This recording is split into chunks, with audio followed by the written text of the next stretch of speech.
Welcome everybody, and we are on a special episode of the Rockshow. We're out on sea.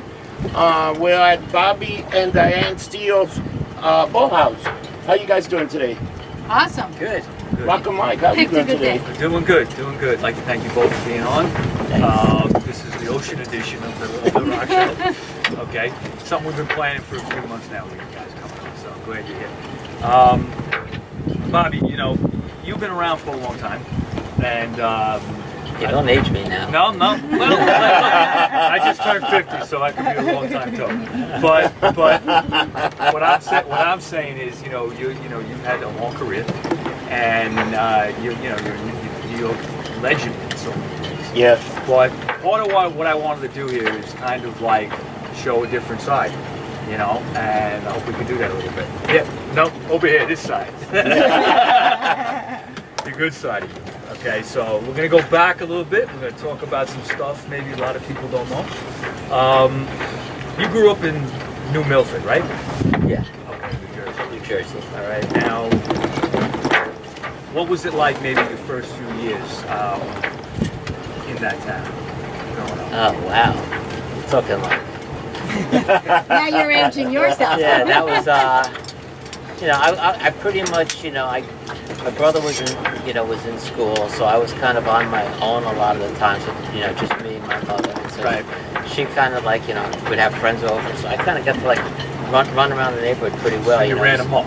Yeah, kind of. Yeah, I did too. I was adventurous. Yeah. I would, I'd get, I had my fire engine, and I would like be Fly scooting around. all around. There was like this, this apartment project, behind our house. Mm-hmm. So I'd, go wheeling all around in there and everything. And, there was really nothing to be worried about. My mother once told me a story that, that one time, I was just like wandering around the neighborhood, and some lady came up to me and said, "Little boy, you shouldn't be by yourself." And I just like looked at her and said, "I'm going home." Now, when did music become a big thing for you? Was it very early on, or did it take your teen years? When did that happen? Well, my parents were like into music a lot. They always, like in the morning when we were having breakfast, we always had the radio on. So it was always like, the MCA Good Guys, Harry Harrison, Cousin Brucey, people like that. Yeah. So, so the music was always there. Murray the K, right? The Good Guys. Yeah. Jack. Right. I remember like usually like, Sunday evenings, like, waiting for it to come on. We would just be, putting records on the phonograph. Right. Stuff like that. So, there was like, all that kind of musical, influence going on all the time. And then, of course, the Beatles came on TV. Changed everything, right? Wow. That just like, of course. that did it. Is that where they came on? When they came on, they did that whole thing. They coming off the plane and stuff, and they were introducing them. Well, that was earlier, I think, in the week. It was a whole week of the Beatles arriving. All right. The media was building it up, and finally it just peaked on a Sunday night on Ed Sullivan, and everybody got to see them. Yeah, that's what Sullivan. That's what it was. was. I remember hearing a story one time that the New York Post had a little picture of a Beatle in the corner. It'd be like, 10 days to the Beatles come, or 9 days to the Beatles come, every day in the paper. But, well, talk about the Beatles. I mean, You actually heard them. Yes. Yeah, Yeah. You have a great story. That was a big influence. I somewhat lucky. We were at the World's Fair, and it was that night the Beatles were going to be playing at Shea Stadium. So when we left the World's Fair, my father pulled the car into the parking lot at Shea Stadium. We rolled down the windows and we listened to the Beatles. Wow. So that was impressive. Sure. I think we heard them better than the audience. I think you didn't have the screaming crowd and everything, but you could probably hear a little bit. Yeah. Earliest tailgating. Wow. Yeah. Wow, that's great. Did you hear the whole thing, or just part of it? I think just part of it. Yeah. Yeah. And then the next thing I can recall was I had some really good friends that lived down the street from us, and their father was a truck driver for the Daily News, and he had gotten tickets to Ed Sullivan when the Deer Park 5 went on. Wow. And he managed to meet them, and because he was a truck driver, and of course at that time they were getting ready to do a tour, they were going to need a bus driver, and he had the commercial license. They hired him to be the bus driver. So from that point on, whenever they went to the New York area, they stayed at his house. So I can remember, us playing stickball in the street with them, and stuff like that. So we really have this very unique set of experiences that to rock and roll and stuff. So it meant it meant a lot. Yeah. It's your childhood. Yeah. So like all of us, really. When did you start playing guitar? Officially, I started when I was 13, just about 14. I bought my first guitar when I was 7, and it was a cheap guitar, cheap acoustic, so it was hard to, fret. So I kind of like set it aside. And, it wasn't until I had like the surgery on my spine that I was kind of like laid up for a while. My mother's best friend's son would come over. He'd been taking guitar lessons. He started showing me a few things, and it just kind of just grew out of that. Like I was saying, you've had a long career, but you've had a disability for your whole life, basically, right? I didn't know for the first 9, 10 years What it was? that I had one. No, it didn't stop you. I just remember at one point, so, we had a swimming pool in our backyard, Right. and one of the kids there came up to me and said, "What's that on your back?" And I was like, "What?" And they said, "You've got this big scar on your back." Yeah. And so I went to my mother. I said, "What's this on my back?" And that's when she told me that was bone spina bifida. Spina bifida. Wow. So Yeah. they did that operation on you when you were an infant. Yeah, Right? yeah. I think I was 18 months old when they did that. Right. And then we had moved to Hawaii for a brief period, and there I contracted polio. Wow. And so and then again, How old were you when that happened? 7. And again, it took a couple of years to realize that I had it. Yeah, it was me and my younger brother both had contracted it.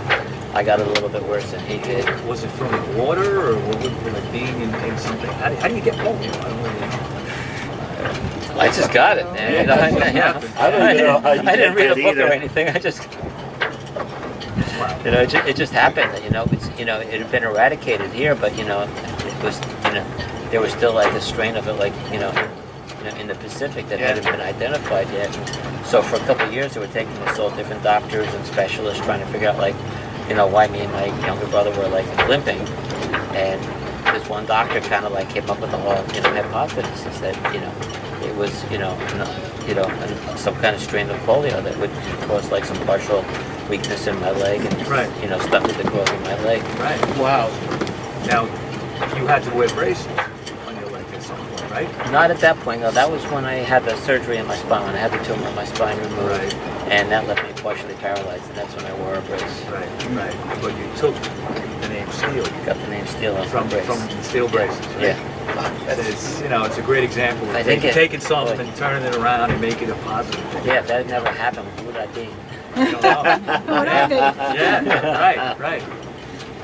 So let me ask you a question. What was your what influenced you into being in the music business? What made you say I want to do this as The a career? Beatles. Just the Beatles? Just the Wow, Beatles. just Yeah, the Beatles? seeing the Beatles thing and just seeing what it did for them and everything, and this was a way that you could make money and have fun, and so I decided, well, Sam, that's what I that's wanted your to do. phone. Let's keep talking. Yeah. I'll edit this out Okay. later. All right. It's yours? Now, okay. Take that. You know? All right. So, what other bands, in the 60s, other than the Beatles, might have been a big influence on you? Well, they know what they did, Part 5. Some people forget how big the Dave Clark Five really were. They were almost as big as the Beatles at one point. Yeah. It was And a lot of hits. Yeah, even slightly the Knickerbockers. Yeah. The Because Knickerbockers. they were from the next town over, and one time I was New Jersey. I was going up into Bergen Field, and there was a couple of, there was a whole street there of stores, and I was heading up that way, and I would just cut through one of my neighbor's backyards to get into Bergen Field and walk up the street, and at the end of the street, across the street, there was this house that had a flat roof on the garage, and they were playing up there. They were just and I was just this is just crazy, That's you know. awesome. So That's awesome. it was just all these little things that just kept saying to me, this is what I love, Then I think I was about 10 or 11. My parents took me to Palisades Amusement Park, Sure. and we got caught in the crush of people that were crowding around this limousine that was working its way through the crowd, Really? and I got pushed up against the car, and the window rolled down. The guy reached out and shook my hand, and either my mother or my father said, "Who is that?" And I just said, "He was on Ed Sullivan."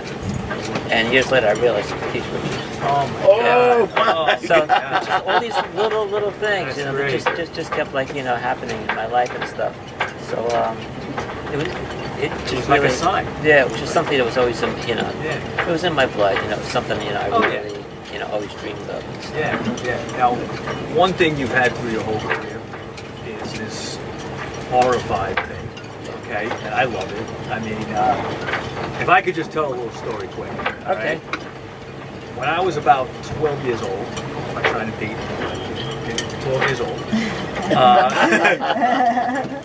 I was a horror fanatic. Yeah. I was the kid. Remember in Salem's Lot, the kid that makes the Aurora models, the No. glow in the dark models.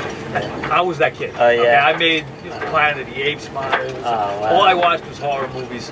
And a friend of mine, about maybe 2-3 years older than me, he gives me a mix cassette of Misfit stuff. Okay, Oh, wow. and that, you know, because of the whole horror thing, I just was like, this is just amazing. Wow. You know, so I've been a fan forever. Okay, Wow. just want to tell you Wow, that. thanks. And it's just an honor to be even sitting here talking to you. Yeah, about this, you know. when I heard the description, I could describe like especially your career, it's like horror punk, Kind of, yeah. hardcore. You know, cause that's why I'm shocked. That's the Beatles, but you're doing punk music and But- rock and roll. but So how does that it's- mix with the Beatles? That's Rock all and the- roll. Rock Rock and roll. and roll, That's yeah. that's a theme I always have Yeah. here on the show, Rob. It's all rock and It's roll. all rock and roll. You could Yeah. go. There's a straight Yeah. line from the Beatles to the Ramones to the Yeah. Misfits to, you know, everything, the Undead, everything you guys do. It is throwbacks Yeah. to that stuff. Yeah. I mean, especially with the Undead. I Yeah. mean, you guys Musically, you know, do we- like a 50s, 60s pop stuff. Yeah, Kinda, yeah. It's great. We use a lot of the same chords, Yeah, you know, yeah. chord progression. Yeah, the chord progression, the Yeah. sound. Yeah, Yeah. just a little heavier. Yeah, That's all. exactly. Yeah. Now, obviously, we all know by the late 60s, early 70s, rock and roll was changing. It was sort of, you know, branching off in so many different Yeah. ways. One guy that I know that both of you love, you just saw him the other night, was Alice Cooper. Yeah. Okay. How'd you get into Alice Cooper? I was actually working at a radio station. Really? I was 16 years old and I got a job like working at a radio station and handling the request phones. Okay. And I had a 6 o'clock to midnight shift. Right. And that's just when School's Out came out. It's And about 72, right? Yeah. 73, 72. and you know, that was like first time I ever heard Alice Cooper. They played it, you know, the DJ played it once, Yeah. and I just like loved that song. It's an It was just like it was total total. anthem So song. what I started doing was anytime somebody called up and requested an Osmond Brothers song, I put a check next to school. I put a check next to School's Out. Because I wanted to see that go off the charts, and I actually from that radio station might I have got like an influenced it. autograph from Alice Cooper. Yeah, Really? yeah, the radio station they Wow. got like this promotional thing from Alice Cooper that was autographed, and they gave it to me. Yeah. Wow. And Alice just played the other night. You saw him, and he's Yeah. so great, right? Got He's amazing. I mean, yeah. I gotta tell you guys a story. So it was in school. I'm in 6th grade, and I broke a radio, and I Yeah. broke into the principal office in the PA. Last day of school, I put "School's Out" for song. Everybody fucking went. Everybody went ape shit. Man, I got into so much problem. I was like suspended for like the first week of the next week. It was It was great. worth it. But it was worth it. Totally But worth it. everybody remembered me. School, that's the guy. In the PA, I was just "School's Out for summer." Wow. Yes. It was insane, man. I never told you that. No, story, you but- never told me that. Oh man, my mother. Oh, she took got all my great albums. stories. She Never took told me all that my one. albums, so Yeah. everything that was lost in. I couldn't listen to anything. I was like, oh man. School's Out for summer. I mean, you know, that's a timeless. That's a Yeah. timeless Yeah. song. Totally timeless. You ever done something like that in school? They just got you like. Everybody knew this guy. This guy's. Yeah. He's gonna be something because he says out of his I was just like so different from everybody else in the school. Yeah. That was enough. Yeah. Yeah, yeah, I was the same way. I mean, I was just a weird kid, you know. Yeah. And that's all right. Same here. Yeah. That's good. But, you know, I'm the kid everybody thought was not going to do anything with himself, you know. And so now, you know, Alice Cooper, again, you know, rock and roll was changing. Now we were getting into the 70s. punk was starting, 74, 75, Yeah. 76. What were some early bands that you were into maybe from The then? New York Dolls was like the Sure. earliest, you know, when they came out. Everybody sensed that. That, yes. that you know, that just like really like blew my mind. You know, Yeah. there was that whole big hoopla about them. I think it was a Halloween show.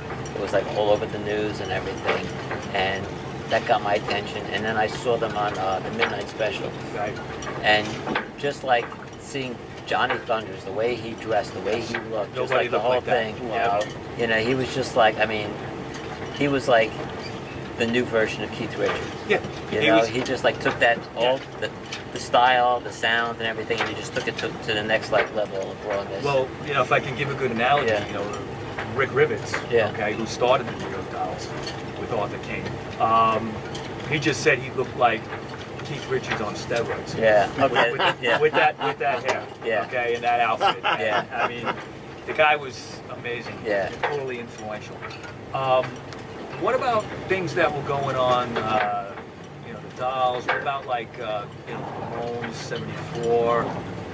That was the that next- stuff you were That, listening to? that a was the lot, next right? thing when I heard the Ramones. The first thing I ever heard was "I Want to Be Your Boyfriend," Off the first album. and it really blew my mind because, you know, I had a different impression of what punk rock was, Right.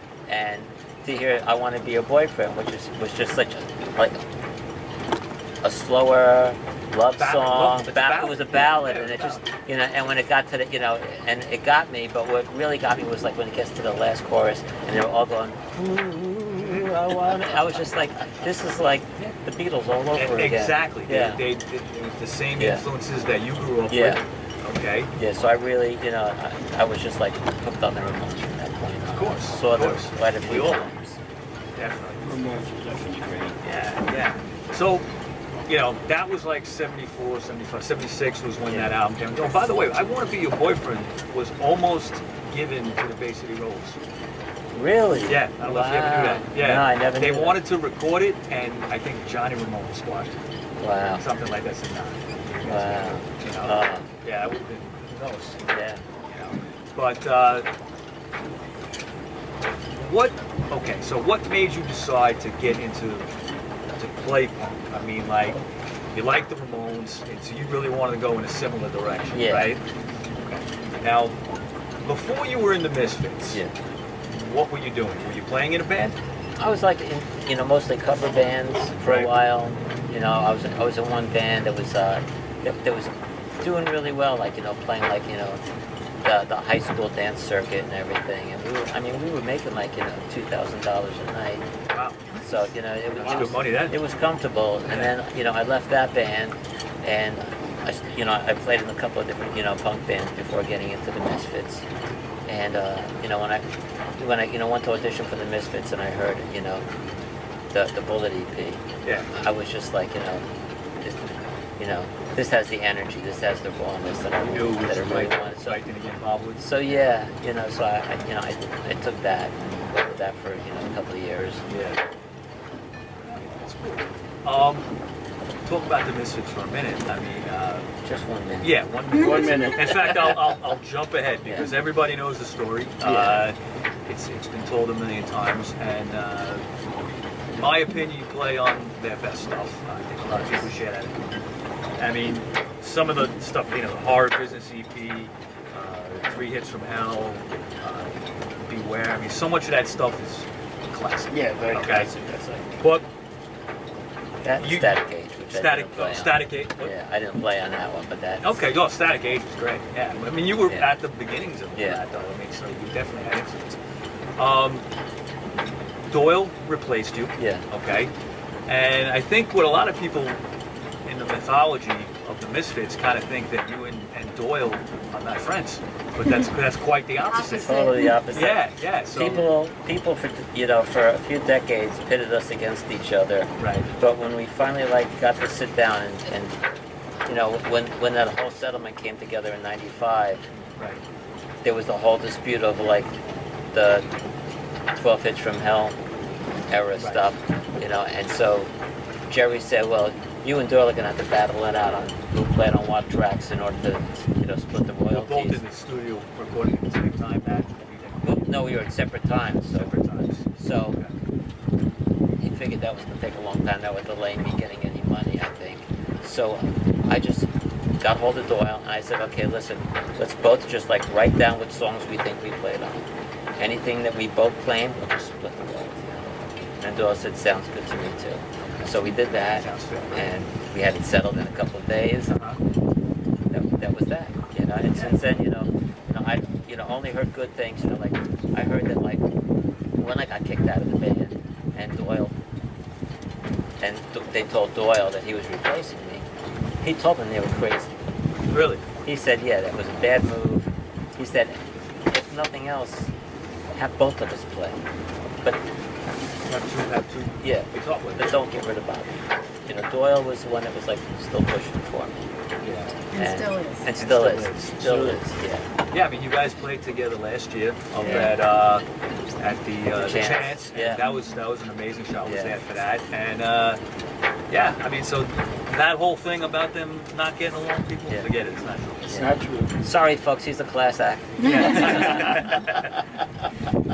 1980, you left the Misfits, right? Yes. Okay. Now you pretty much started the Undead right away. Yeah. At that point, you pretty much had that going. Yeah. A guy named Chris Natz was on bass, right? Yeah.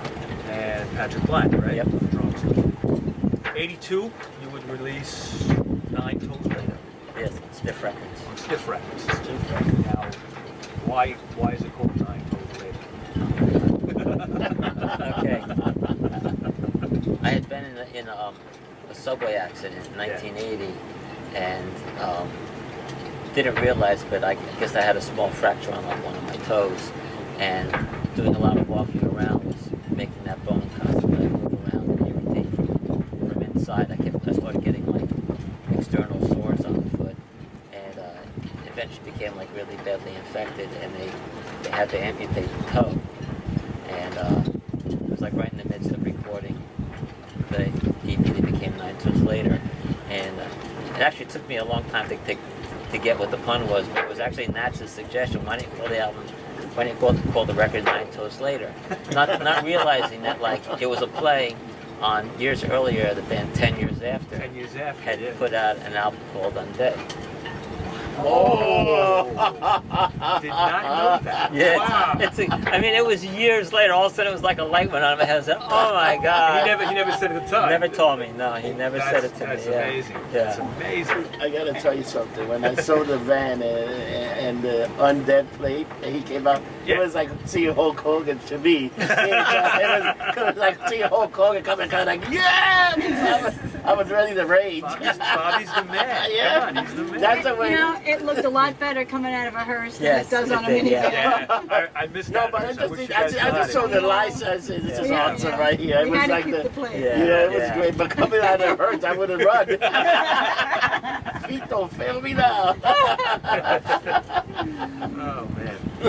Now, 82, you released 9 Toes Later. Now, this was the beginning of hardcore, pretty much in New York at that point. Yeah. California, all that was becoming the scene. You're playing A7 a lot, right? Yeah. And what was that like? Well, it was, it was kind of a hole in the wall. It was really like almost like a speakeasy at that point. For Like, people that don't know, A7 is now called Niagara on the corner of 7th Street and Avenue A, but it was right, a little hole-in-the-wall place called A7 where a lot of punk bands, hardcore bands, Yeah. kind of the next generation of punk, got started. I didn't probably played there a lot. Go ahead. Yeah, so what it was, I'd start the Undead, right? At that point, I was on the outs with, the established punk, clubs and stuff. So I Like figured, Max's? yeah, Max's, CBGB's. So I figured, okay, well, you know what? I'll just like start, just kind of glibly. I said, well, I'll just start with those. And I knew there was this bar there. I knew like, there was like, like jazz bands and stuff like that And playing all there at times. kinds of music. And it was, and it usually didn't get a really any kind of crowd there. But I went in there and I talked to the owners and sold them on having us come and play there. And we played, and I really like did a lot of flyering and pushing, for that first show. And we got about 80 people that first night. Wow. And it really, it really exploded after that. So that suddenly like A7, within like a couple months, A7 was like kind of like the like secret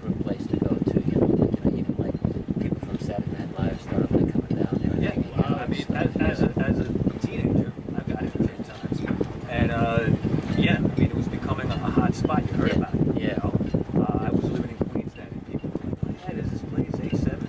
Yeah. You know, everybody was like, "Yeah, you gotta check it out." Yeah, it was mainly a rehearsal room, for the most part. That's, Yeah, that's, That's when that neighborhood was nice. and that's what. Yeah, people did not want to go down there. People At did that not time. want to go down there. Yep. Avenue A was assault. Avenue B stood for battery. Yeah. Avenue C was crazy, and Avenue D was You're dead. dead. Yeah. That's what they called Yeah. it. Okay, so through the 80s, the early part of the 80s, you released some singles. You had an album in 87 called Never Say Die. Now, it was out of that album that you kind of got the Act Your Age music, right?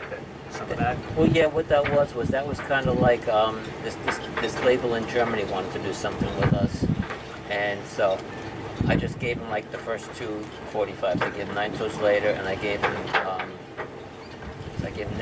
Nine Toes Later, Verbal Abuse, and Never Right. Say Die. Right, And that was released in Germany as like a mini LP. right. And Never Say Die, and in '84 were part of the sessions that eventually became the Act Your Age session. Now, you've gone through some different lineups during Yeah. those times as well.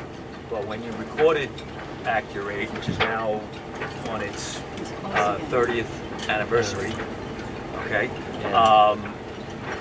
you did a lot of music yourself. I mean, you played guitar, you played bass, you Yeah. obviously sang, On the original one, I did everything but the drums but the drums. Yeah. You brought in a few different and people. the sax. Right. Now, Eve of Destruction is a song that always stood out for me on that album. I always liked the original. Yeah. Johnny Thunders used to do it, okay, and you did. Why did you pick that song? Just curious. A friend of mine had suggested it to me. Yeah.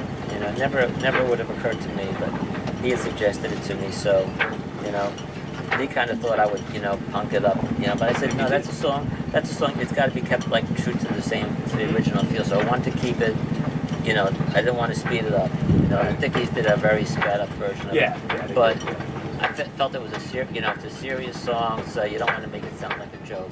Right. So I just wanted to give it more energy and just kind of like, build it. That's. Now we're seeing the 30th anniversary of that. Yeah. You've been working on something special for the 30th anniversary of that. You want to talk about Yeah, that a we little have. Well, maybe Diana can help us with that because she's really been like, very instrumental in like, getting some people to come on as. It was actually Joe's idea It was Really? Joe's idea initially. Yeah. Joe suggested it, yeah, because we hadn't to even do thought a of it. remake. He said do it an anniversary issue, and he was the one that sparked it. And then we ended up doing we did a show in Florida. What's that? With Tom. Yeah, we did. It was like a music industry conference. I can't remember what it's called now, but our manager Tom Hazard was doing it. He's partners with Dave Ellison, Yeah. Megadeth, Mhm. and so We got to talk to some of the guys down there about like guesting on it because he wanted to do the original Yeah. and then have a reissue with all guest people. The idea is like a double album, Right. With the original, the way it Right. was, remastered, I guess, right? He goes, this is kind of cool. So when we came back, I go, can we start looking at sailboats? And we went as far as Canada. yeah, we went Yeah. to Montreal Yeah, looking at Montreal. I remember you looking went at up the- there. Wow. Yeah, a couple of Yeah. trips up to Massachusetts. We looked every weekend. We were pretty much looking at boats, and we found this one up in Salem, Massachusetts. And the guy was amazing, great guy, loved the boat, didn't want he sold it with a tear in his eye. Yeah. Wow. And it was a really good price, taken care of, and a friend of ours was going to bring it down for us. That didn't work out, so now we had the boat on a mooring, and we had to get it Down here. 3 days, worth of sailing down to here in Nyack. So we really lucked out. We found an amazing person, Stephanie, Yes. and she came with us with 2 other people. So there was 5 adults and 1 dog because once they came with us, and on this boat, and about 3 days, 57 hours, I think it took us, 56 day and hours, night. Yep. Wow. And we brought it here, and basically are trying to live on it. That was an experience. Yeah. But it's called decluttering Yes. because we keep teasing now because Yeah. I keep saying the same words. We need a bigger boat. You need a bigger We need a bigger boat. I got a lot of Halloween stuff that just ain't gonna fit on here. Life-size headless horsemen and stuff that just Oh, yeah. ain't gonna fit. Yep. So, but Well, you're really going to be living on this boat full yeah, time. yeah. Wow. That's our goal. Yeah, that's our goal. That's Absolutely amazing. love it. You That know, is amazing. I think the kids thought we were crazy, and but until our son came out here and he goes, "Oh, this isn't a boat. This is a tiny house." Yeah, of So course. it's no different It's than for two. a tiny house, but it's on the water, Yeah. and we can move it Right. without, you know, Right. for free with just air. Yeah, that's it. That's great. If we knew what we were doing, we could take it like on vacation to the Caribbean or Bermuda, you know. You know, I just want to say to you too. You know, it's like it's amazing that you have your whole life. You know, you really kind of battled these, you know, your disability and things that happened to you, and you still had this awesome career. Okay, and you still got balls. Okay, I mean, you bought this boat. Okay, really, no, really. I mean, I'm not gushing about it, but I'm just saying it's amazing. I couldn't do it. I don't have the balls. Well, You I'm know? hoping you will, because I think there's a spot out there somewhere. You mentioned that, and I am going to seriously think about it. I might be your neighbor. Won't you be my neighbor? Diana's got this like comforting thing about her that like, you know, I can drop my caution because Diana's just like she's got her way. I mean, when we were going like looking at these boats are like not in the water when we're looking at them. They're on the hard and they're on these like these stilts that are keeping Holding them it from up. tipping over. Yeah. And you got to climb these ladders like 15 feet up. I've got ladder anxiety.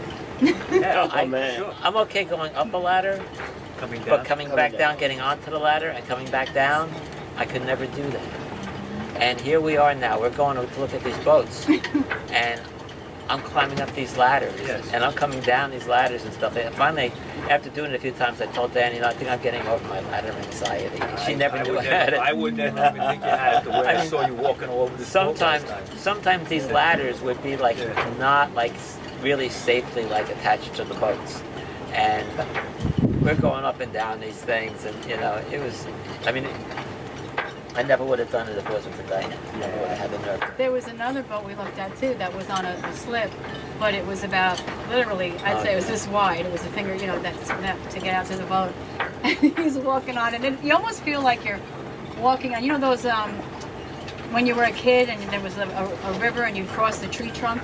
Right. That's almost what it felt like getting to this boat. And Oh my he God. was doing that. I was Doing like, it. oh, what am I doing? But he did it. Yeah. I used to do that when I was a kid. We used to do like a lot of that, like walking across like Logs tree and trunks. stuff. and Yeah. It's just walks, different yeah. when you're a kid, though. I mean, he Yeah, already yeah, broke so his like- hip. You know, And I was doing all fractured this. his That's hip. right. I was doing all this with a broken hip. Yeah, fractured. Well, yeah, that's the thing. I mean, you guys did a West Coast trip. I think in February. You did it January Yeah. to February. You did Yeah. that, and right after Christmas, you had fallen in your house and broke Yeah. your hip, Yeah. and you know, you got well enough, and the doctor gave you the green light. You Yeah. did the trip Begrudgingly. begrudgingly. He said, Yeah, only yeah. if you promise every 2 hours you'll get out and walk around the car. Right. Yeah. Okay. Yeah. Yeah, because you drove out to California. Yeah. Yeah, that's amazing. That's a road trip. Yeah. Yeah. You know, and you It was guys. worse coming back because Yeah. the other guys flew.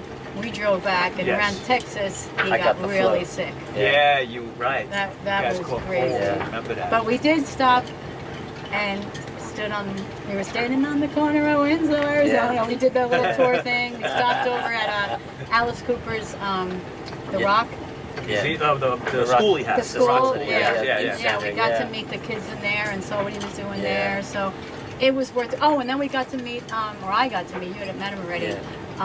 Tears on a Pillow, the Brian song. Denneke's parents. Wow. Yeah, we Yeah. stopped to visit Wow. them. Yeah. Yeah, we got to meet them and hang out, and that was amazing. Yeah. And we asked them like, is there anything cool to like check out around here? And they directed us. Cadillac Ranch. There's well, we saw the Cadillac, but they directed us to it's the second biggest canyon in the world. Only Grand Canyon is bigger, and Okay. I can't remember what it was called now, but like You should have heard us screaming. we're driving down that thing, and I mean it is scary, and I was just like, whoa! I mean, Yeah. you would have thought I was on a roller coaster. Narrow. Texas. Texas. Yeah. Like narrow, and you can't turn around. And, Yeah. You just gotta keep going down and down and down. It's just like such a. But it made it a fun scary trip. ride. Yeah. As far as the Act Your Age new version that's coming out. Oh any yeah, you idea didn't when- even name any of the Any players on idea it. when that's coming? Next Yeah. year.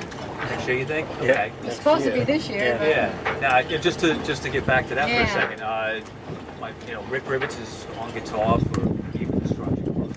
We got Bumblefoot. I think he's probably best known for his work with Guns N' Roses. Yeah. Dave Ellison from Megadeth. Tim we got Capello. Tim Capello, who worked with like Tina Turner. He was The a sax Lost player Boys. with the Lost Boys. Wow. Ringo Yes, yes. Starr. Right. We got Alex Story from Doyle and Yeah. Cancer Slug. Uh-huh. We got Argyle Goolsby. love him. Okay. He's amazing. We got this local friend of ours, Paul Scola, who's like this amazing guitar player and singer. Yeah, I was in a band with him, Iron Cobra. Gotta check it out. Yeah, All right. really, Cover really. band, fun. Yeah, Fun. but his originals. His originals are amazing. great. Yeah, we keep Yeah. trying to push him to do more of his originals because his stuff is just like Amazing. he could have been Motley Crue. He could have been any of those Yeah, bands, but he was there,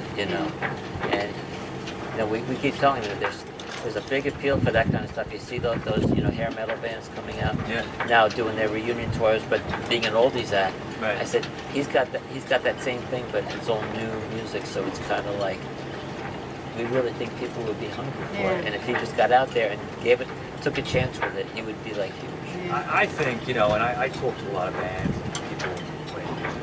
And my impression is that there is a hunger for new bands, new music. Yeah. Not the stuff you're hearing on the radio, Yeah. Yeah. auto-tuned and all Yeah, that stuff. yeah, No, yeah, I'm talking yeah. about people really playing.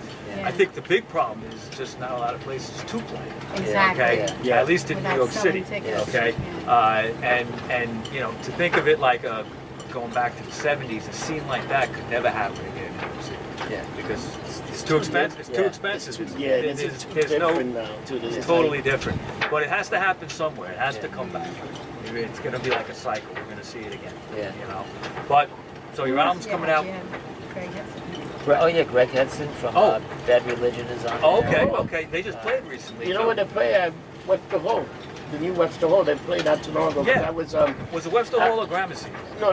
They play Webster Hall because Okay. I'm working at Bar None. Yeah. And you see all these guys come in with bad religion. Right, And right, I'm right. like, are they praying? Yeah, yeah, You know what it is? You don't even hear about this show. They just I saw came on- something I didn't on. see any. I didn't even yeah, know. there wasn't a lot of press for it. I Was saw something on Facebook.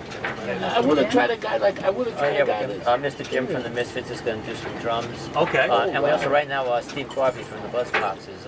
Oh No kidding. my So God! What track is he doing? He's doing Evil Destruction and in '84. Oh, Yeah. awesome. Yeah. Awesome. Oh, and Coach and Commando, that was Yeah. Coach and Commander. They're a band. They're a great band. super talented. We're doing The Way We Behave, but just him alone. No backing Yeah. band. He doesn't just need him any- alone. anybody. No, It's no, just- he's all it's good just by something himself. so- this yeah, guy. yeah. Coach and Commando. So, while we're waiting for the album to come out next year, we hope it's in January. 'cause we can't wait that long. Probably be like more like April or May. Okay, that's good. In the meantime, there's some live shows coming up. I just Yep. want to mention. September 26th, I know you're playing the Bowery Electric. Yes. Okay. I gotta get that show. I gotta take this show. I forgot. Yeah, we'll make that show. I think it's a Thursday or something Yeah. like that, right? So Yeah. I'll make that. Before that, I think we're playing Oh yeah, we're playing the 13. Oh, 22nd. Oh yeah, September 13th. We're going to be in Green Bay. okay. There with Channel 3. Right. Remember that. Yeah. Green Bay, Wisconsin. And then the 22nd will be at the Debonair Music Hall in Englewood, New Jersey. Okay. And then the 26th at Bowery Electric. Yep. I got you guys. October. October 18th and 19th. You're going to be at the Snub Festival, right? Well, the 18th we're going to be the Snub Fest. Just the 18th. At the Pie Shop in Okay. DC. Okay. And then I got you Friday the 25th at Blackthorn 51 in Queens. Right. I will be at that show for sure. That's always a great place. Oh yeah. So, okay, I just want to thank you both for coming on. Thank you. It's been an honor and a pleasure. And great. So, remember the whole And thing. happy early birthday. Oh, Yeah. thank Day you. early. Thank you. We actually had a great party at I know. International. That's why I was like, oh no, I missed it. It's It was it's late. really- No, it was but it's fun. still tomorrow. birthday's the so- 21st, yeah. Tomorrow is his birthday, the official 50th birthday. Right. 50 of Mike, Rocker Mike. 50 years of Rock and Mike shenanigans. Yeah. Yep. Let's that's hope for what it is. another 50 more. Oh yeah, I'll be here. Lumped up. Yeah, lumped Did up. you get me lumped up? All right, So, that's good. Bobby, thank you. Hey. I geeked out for a little bit when I seen you. It was Diane, thank you. And Wednesday, Ew, Guess she it's fell Bob. asleep. yeah, she fell asleep.